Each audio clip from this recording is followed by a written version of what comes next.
Сәлем достар, бүгін сіздермен үй жағдайында өте дәмді болатын шашлықтың түрімен бөлісетін боламын. Біз бүгін тауықтың жамбасынан жасайтын боламыз, себебі өте сочный болып шығады. Ең алдымен осындай керек емес сүйектерін барлығын алып, ажыратып аламыз, екіге бөліп маринадтайтын боламыз.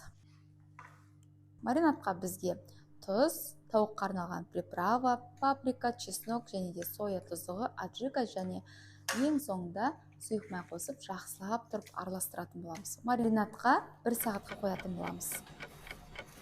Ал мінекей дайын болды. Маринадталған тауығымызды алып, енді шпажканың көмегімен осылай етіп тығып, әдемілеп противенге орналастыратын боламыз. Қараңыздар, қандай әдемі, ерекше көрінеді дастарханда. Енді мінекей дайын болды. Енді әдемілеп тарелкаға орналастыратын боламыз. Қандай сочный болып тұр, қараңыздар. Енді осылай етіп оформениесін жасайтын боламыз. Кудрявый петрушка қойсаңыздар болады, микрозелень, айналасына черри қызанағын қойдым, қараңыздар. Қандай әдемі болып шықты. Жасап көріңіздер. Және де біздің каналға тіркелуді ұмытпаңыздар.